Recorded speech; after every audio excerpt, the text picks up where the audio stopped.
स्वतंत्रता दिवस से पहले प्रधानमंत्री नरेंद्र मोदी ने जारी किया वीडियो संदेश। लोगों से की घर में तिरंगा फहराने और इसे जश्न का रूप देने की अपील। विकसित भारत का संकल्प लेने का भी आह्वान।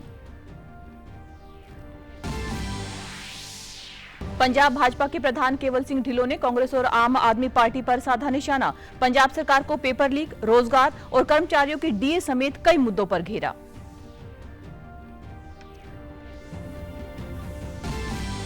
हरियाणा के मुख्यमंत्री नायब सिंह सैनी ने अंतर्राष्ट्रीय युवा दिवस पर एचआईवी जागरूकता अभियान की शुरुआत की। उन्होंने कहा, युवाओं से सही जानकारी साझा कर जागरूकता फैलाने का आह्वान। नमस्कार, चंडीगढ़ से आपका स्वागत है। मैं हूं पायल। अब समाचार विस्तार से।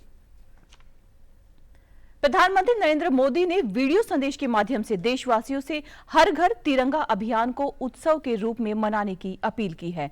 उन्होंने कहा कि स्वतंत्रता दिवस को देशभक्ति और गौरव की भावना के साथ मनाते हुए आजादी के लिए बलिदान देने वाले शहीदों को श्रद्धापूर्वक याद किया जाए। प्रधानमंत्री ने लोगों से विकसित भारत के संकल्प को मजबूत करने का आह्वान करते हुए कहा कि स्वतंत्रता दिवस के अवसर पर हर घर पर तिरंगा फहराकर देश के प्रति अपना सम्मान और गौरव प्रकट करें। इससे पहले संसद के मॉनसून सत्र के दौरान हुई मंगल मिलन बैठक में सांसदों ने तिरंगा लहराकर प्रधानमंत्री नरेंद्र मोदी का गर्मजोशी से अभिवादन किया।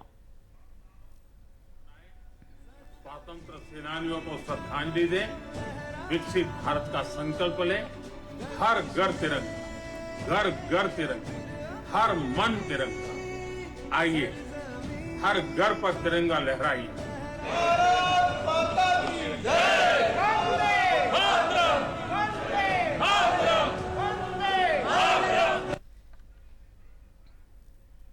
प्रधानमंत्री नरेंद्र मोदी ने आज विज्ञान भवन में पूर्व राष्ट्रपति रामनाथ कोविंद की आत्मकथा Triumph of the Indian Republic, my life my struggles का विमोचन किया। इस पुस्तक में कोविंद के प्रारंभिक जीवन, संघर्षों, सार्वजनिक जीवन और भारत के 14वें राष्ट्रपति के रूप में उनके अनुभवों का उल्लेख किया गया है। इस मौके पर प्रधानमंत्री मोदी ने कहा कि राष्ट्रपति के रूप में रामनाथ कोविंद का मार्गदर्शन उनके लिए शक्ति का बड़ा स्रोत रहा है। यह आत्मकथा कोविंद के जीवन और योगदान से परिचित कराने के साथ भारतीय लोकतंत्र और समाज के लिए विरासत का काम करेगी। पीएम मोदी ने कहा कि महात्मा गांधी, बाबा साहेब अंबेडकर, ज्योतिबा फुले और सावित्रीबाई फुले ने ऐसे भारत का सपना देखा था जहां गरीब और वंचित वर्गों को भी सर्वोच्च पदों तक पहुंचने का अवसर मिले। रामनाथ कोविंद ने अपनी मेहनत और क्षमता से इस सपने को साकार किया।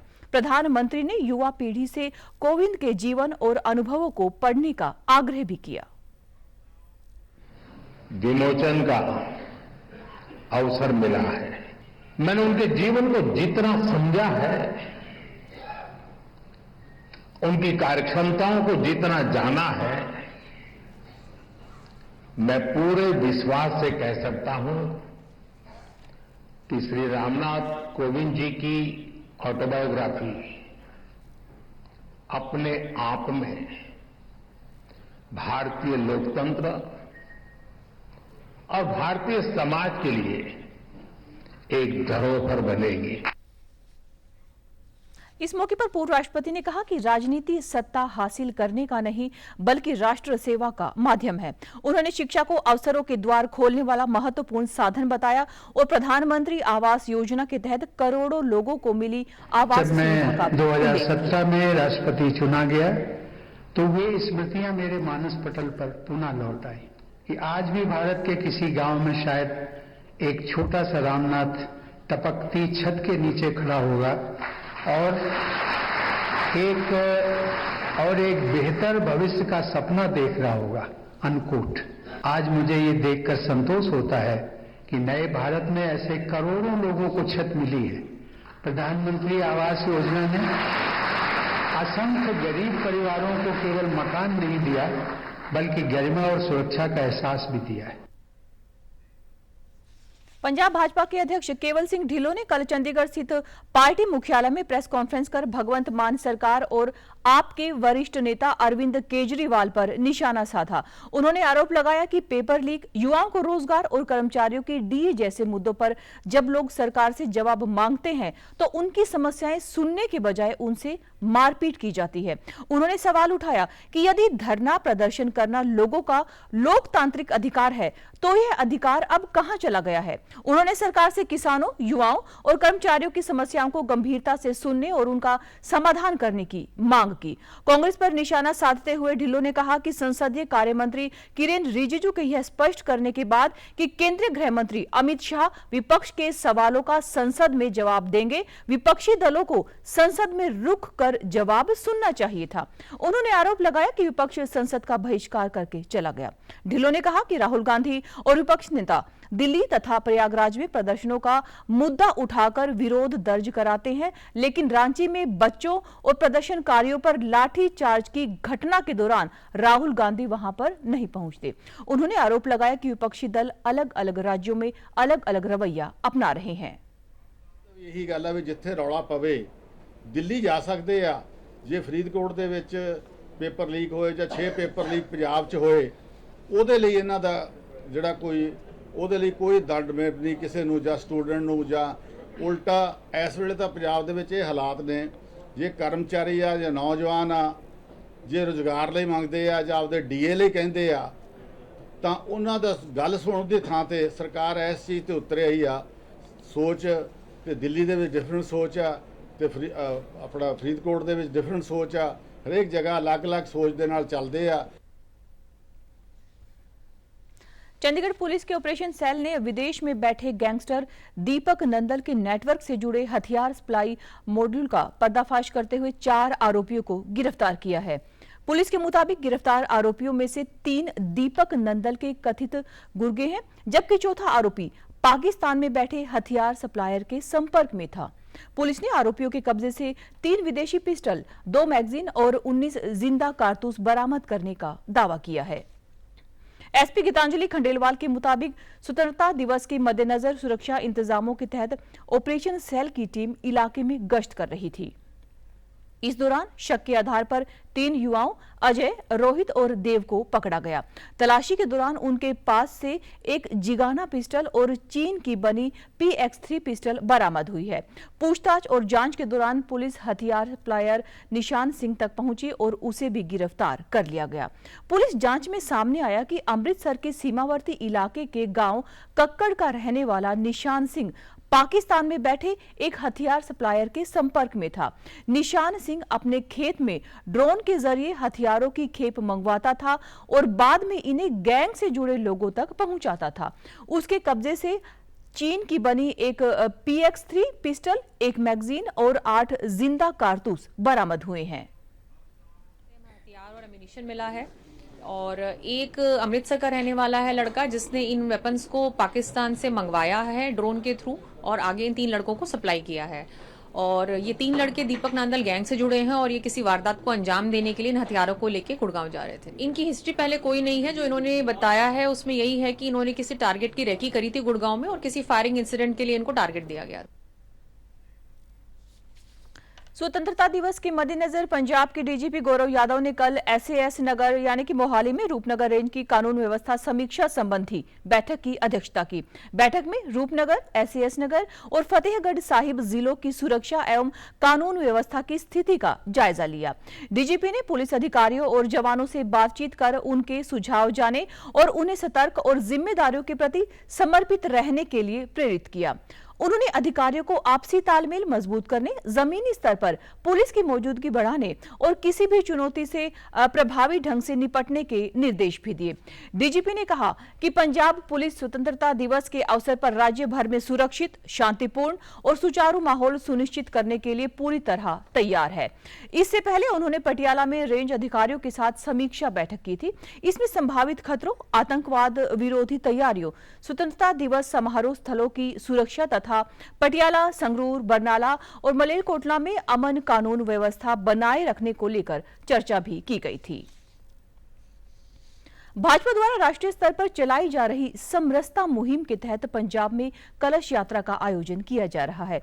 इसी क्रम में पंजाब भाजपा के प्रदेश अध्यक्ष केवल सिंह ढिल्लों ने गुरु रविदास के बेगमपुरा के संकल्प और भाजपा की कलश यात्रा शीर्षक से लेख साझा किया है।